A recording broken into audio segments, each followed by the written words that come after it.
specialists at Richmond Regional Medical Center, Logan took his job and reputation seriously. That had been one of the reasons why he'd started investigating the drug company that he believed was responsible for the death of several transplant patients. The more questions he asked, the fewer surgeries he'd been scheduled to perform. It didn't matter that he was one of the best surgeons on staff. Now this. Was he now a source of gossip because of this lie? While part of him knew he should have been pleading his case to Robin, Logan headed out the door and to the hospital. Someone was going to explain this smear job. Was this the way they wanted to move him out of his position? Hell no. He wasn't going to take this bullshit. He was going to go down fighting if he had to. Chapter 1.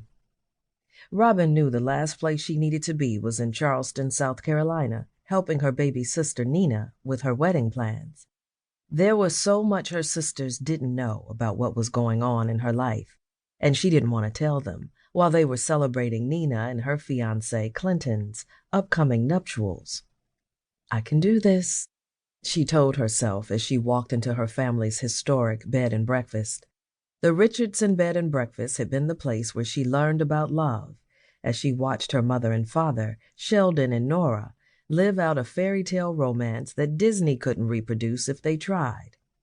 Granted, she knew now that there had been some hard times that probably tested their relationship.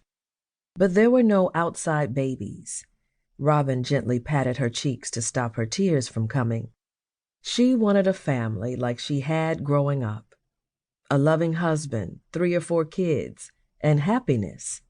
But even if Logan hadn't cheated, she wouldn't have been able to have a child. 2 years ago, Robin had been diagnosed with ovarian cancer. She had a life-saving hysterectomy. Because she had her husband's support, she'd never shared with her family, especially her sisters, what she'd been through. She didn't want pity, and she didn't want a reminder that she couldn't have the life she'd dreamed of when she'd said, "I do," to Logan. Obviously, he hadn't planned on taking his vows seriously. That's why he'd gone out and made a baby with that nurse. She'd served him with divorce papers over the summer, and he'd had the unmitigated gall not to sign them. He kept sending them back to her attorney with a note, "Not signing until we talk." But she didn't want to talk to him, didn't want to see him. She just wanted to be done with him, and Logan wasn't making it easy. Besides, the last conversation they'd had seemed cruel now. They had been discussing adoption and telling her family about her cancer. That, she told him, was going to be hard because cancer had claimed their mother's life years ago. Back then, it felt safe to talk to him about everything, to share her fears with the man whom she thought she would love for the rest of her life. Robin's cancer diagnosis had put so much fear in her heart and soul because her mother didn't survive. Logan had assuaged her fears, telling her about all of the treatments and advances in surviving cancer since her mother's death. Robin knew her 3 sisters would have been overly emotional if she had shared her illness with them. That's why she'd valued having Logan's strong shoulders when she was going through it. But now, it felt as if it had been a charade. A big fucking joke. Robin had moved out of the house in Richmond because Logan wouldn't leave. Sheldon had come to Virginia and helped her move into a townhouse in Petersburg. She told her dad the whole story about Logan's infidelity and the baby. Robin had broken down and revealed her health issue. Of course, Sheldon had been shocked that she hadn't allowed her family to be there for her.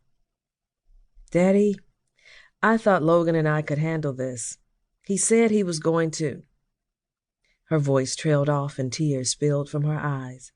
"He said as long as we had each other, nothing else mattered. We'd make a family our way. Didn't know that he meant he'd go drop sperm in a... I could kill him. All that pop shit, and he does this to you?" Robin shook her head as her tears fell. Sheldon drew his daughter into his arms and held her. "Robbie, I wish I knew what to say to make you feel better. Did you and Mommy ever... I never cheated on your mother, but we had our ups and downs. All marriages do. But how can a man take..."